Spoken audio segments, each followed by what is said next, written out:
मनसा इनको महिलाओं को सांसद में या विधानसभाओं में आरक्षण देना नहीं है। ये 26 पार्टियों का जो INDI ये बना है उसका पैनिक रिएक्शन है। बिहार की सरकार ने जब जाति आधारित गणना कराने का फैसला किया तो सुप्रीम कोर्ट में केंद्र सरकार उसके विरोध में खड़ी हो गई और सुप्रीम कोर्ट उसका विरोध कर रही है।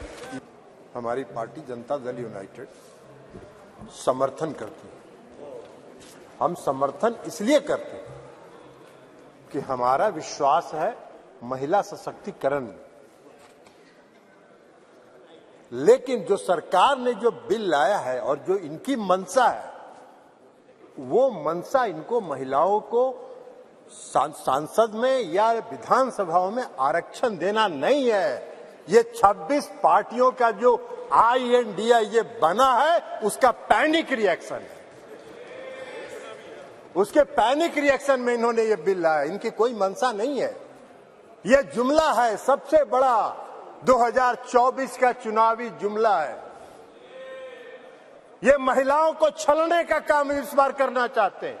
2014 में इन्होंने इस देश के बेरोजगारों को छला, 2 करोड़ लोगों को रोजगार का वादा करके 2014 के में इन्होंने इस देश के गरीबों को छला, काला धन लाएंगे, सबके खाता में 15 लाख 20 लाख पहुंचाएंगे, छलने का काम किया। और इस बार इस देश की महिलाओं को ये छलना चाहते हैं। इनकी मंशा नहीं है। अगर इनकी मंशा होती तो 2021 में इन्होंने जाति आधारित जनगणना प्रारंभ कराया होता। इसलिए कि इस देश की मांग है, इस देश की आवश्यकता है कि जाति आधारित जनगणना आप कराएं। और इस सदन में मांग होती रही, आप नहीं कराए, इसलिए कि आपको कराना नहीं। आप गरीबों को, अति पिछड़ों को प्रति न्याय करने में आपका विश्वास नहीं है, आपका भरोसा नहीं है, इसलिए आपने जनगणना नहीं कराया।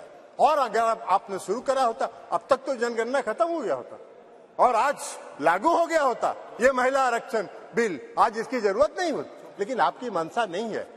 आप 334A जो आपने प्रावधान किया है वो अनिश्चित काल तक चलता रहेगा और 2024 का भारी जुमलेबाजी करके महिलाओं को छलने का काम करेंगे। लेकिन महिलाएं, इस देश की जनता आपकी जान गई है, आप भारी जुमलेबाज हैं। आपके किसी जुमले पर उसको भरोसा नहीं है, उसको विश्वास नहीं। बिहार में आपको जरा सीखो यार, बिहार से सीखो। अभी बता रहे हैं बिहार पहला राज्य है, ये भाषण दे रहे हैं। बिहार पहला राज्य है जो 2005 में सरकार बनी, 2006 में 50% महिलाओं को आरक्षण दिया।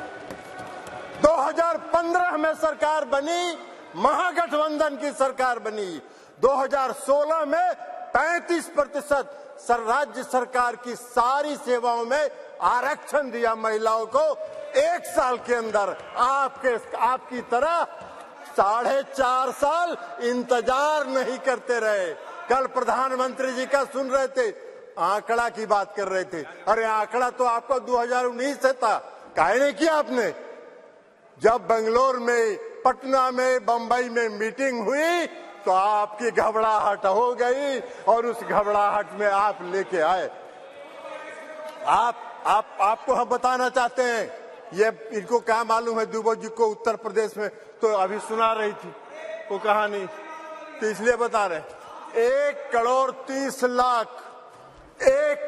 30 लाख ग्रामीण महिलाओं को बिहार की सरकार ने जीविका के माध्यम से सशक्त करने का काम किया है, गरीब महिलाओं को। इसलिए आप क्या बात करिए, आपको क्या महिला सशक्तिकरण से बात मतलब है?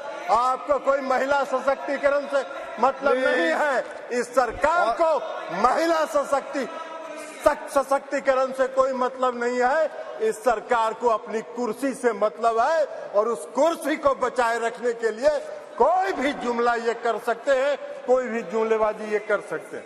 इसलिए आप कह रहे हैं नारी, आप कह रहे हैं जातीय जनगणना, आप तो देश की मांग है, आप कहिए, आप आज ऐलान करिए इस सदन में कि हम इस देश में जाति आधारित जनगणना कराएंगे? आप नहीं कराना चाहते, इसलिए कि आप उसका विरोध करते हैं। आप आरक्षण के विरोधी हैं। 2015 याद करिए क्या हुआ, बोले थे आपके जो संस्थापक एक हैं, पीछे से जो संस्था आपको जो गाइड करती है, उसने क्या कहा था आपको? आरएसएस, ये लोग बता रहे हैं आरएसएस, मोहन भागवत जी थे, उन्होंने क्या कहा कि आरक्षण पर पुनर्विचार होना चाहिए। अरे वाह भाई, बाहर सरकार आप चला रहे हैं, आरक्षण पर पुनर्विचार होना चाहिए। आरक्षण कोई आपकी कृपा से है? आरक्षण आपकी कृपा से नहीं है, संविधान के प्रावधानों के अनुसार है। तो इसलिए आप क्या बात करिएगा? आज अगर ये बिल आपने महिला आरक्षण बिल लाया, इसमें भी अति पिछड़ों को आरक्षण दिया जाना चाहिए, उनके भी आरक्षण का प्रावधान महिलाओं को होना चाहिए। हम लोगों ने किया है, हम लोगों ने अति पिछड़ों को 20% का आरक्षण दिया है बिहार में, पंचायती राज व्यवस्था में, नगर निकाय में एकल पद पर दिया है, एकल पद पर आरक्षण दिया है। ये क्या बात करेंगे, ये भी प्रवचन दे रहे हैं, एकल पद पर मिला है। और अभी जब राज्य की सरकार ने, बिहार की सरकार ने जब जाति आधारित गणना कराने का फैसला किया, तो सुप्रीम कोर्ट में केंद्र सरकार उसके विरोध में खड़ी हो गई और सुप्रीम कोर्ट उसका विरोध कर रही है। ये इनका चेहरा है, ये इनका चेहरा है। और ये बात करते हैं नारी शक्ति का जो नारी शक्ति वंदन की बात करते हैं, बंधन की बात। अरे अपना बंधन कर रहे हैं आप अपना बंधन कर रहे हैं, अपने कुर्सी का बंधन कर रहे हैं, अपनी सत्ता का बंधन कर रहे हैं, अपनी सत्ता को बचाने का बंधन आप कर रहे हैं। आप वादा करते हैं, आप 2014 में वादा किए और आपके गृह मंत्री जी ने कह दिया ये जुमला होता है, चुनाव में इसी तरह चलता रहता है। आज आप बात करिएगा नारी शक्ति बंधन का, 2024 के बाद कहिएगा अरे ये तो जुमला होता है, ऐसे ही चलता है चुनाव। यही आपका चरित्र है और यही आपकी मंशा है। इस देश की जनता आपके चेहरे को पहचान गई है, आपको पहचान गई है, आपके झांसे में नहीं पड़ने वाली है। आपको सत्ता से 2024 में मुक्त होगा। वो भय आपको सता रहा है, वो भय आपको सता रहा है और इसलिए ये बिल आप लेके आए हैं, इसलिए इससे कुछ नहीं होना है। और इसे कहते हुए मैं इस बिल का समर्थन करता हूं और इस बिल का समर्थन करते हुए अपनी बात समाप्त करता हूं।